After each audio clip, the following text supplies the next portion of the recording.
Времена йоги с котиками и практики асан в процессе кормления грудью канули в лету. Встречаем новый плод очередного этапа деградации – пивную йогу. Здравствуйте, друзья, с вами проект Слав Йога и я, Сергей Чернов.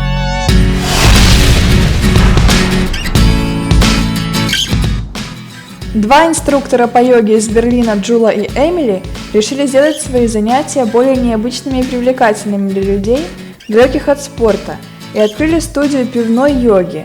За последние несколько месяцев их начинание распространилось по всей Европе и стало одним из главных трендов сезона.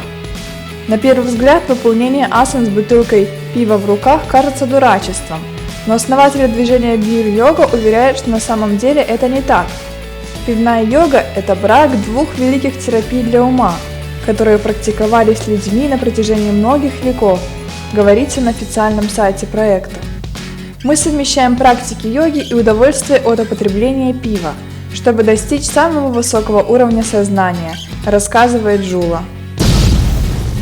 Почему я не прошел мимо этого свежего апокалипсиса человеческого безумия и решил записать данное видео, постараюсь ответить развернуто. Хотя в данном случае в оценке очередного плода эволюции западной йоги можно вполне ограничиться одним предложением. Основное отличие разумного человека от человекообразной особи, находящейся в состоянии алкогольной интоксикации, заключается в возможности прогнозировать и оценивать последствия своих действий. Первое, что хочется сказать, это однозначно. Пивная йога привлечет к себе внимание огромного количества людей, и тот, кто запустил этот тренд, нагреется на данном интересе. Вот только искренне жаль тех людей, которые станут пионерами данного движения по жесточайшим физическим травмам, порою несовместимым с жизнью. Сертифицированные преподаватели, коими себя величают Джула и Эмили, естественно, обретут справедливый плод воздаяния в виде тюремного заключения или условного заточения за хороший откуп. Только вот травмированным и глупо, но зрелищно умершим людям это уже вряд ли как-то поможет. Тот, кто обладает минимальной компетенцией в вопросе употребления значимых доз алкоголя, знает, что помимо прямой гибели нейронов головного мозга, у него есть побочное свойство в виде расслабления мышечной ткани. Давайте разберем самый оптимистичный сценарий травматизации в условиях алкогольного опьянения. Детренированный человек, а именно такая целевая аудитория бренда пивной йоги, начинает делать самое простое упражнение на растяжку, сопровождающееся вытяжением соединительной мышечной ткани.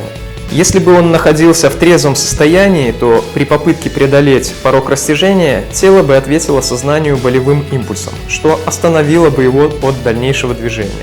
Однако алкоголь частично снимает данный порог и позволяет уйти глубже. Коварство ситуации заключается в том, что если мышцы, связки и сухожилия предварительно не тренированы, то вероятность надрыва ткани увеличивается в разы.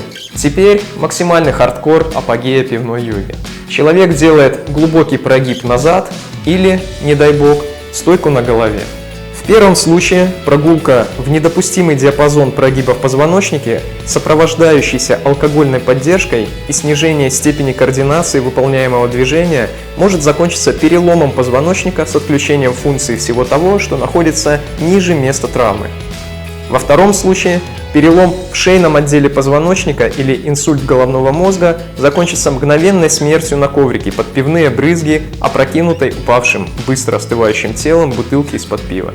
Почему не следует пускать на самотек данное явление и последнее, чем хочется завершить данное видео? Если вы в своем информационном пространстве не пресечете на корню этот новый вирус сознания, а отделаетесь очередным «прикольно», негласно смиряясь с данным абсурдом, то, возможно, в новом сезоне ждите еще более шокирующий тренд – йогу под героином. Поделитесь, пожалуйста, в комментариях своими мыслями и эмоциями относительно данной темы. Трезвости и благоразумия вам, дорогие друзья. До новых встреч!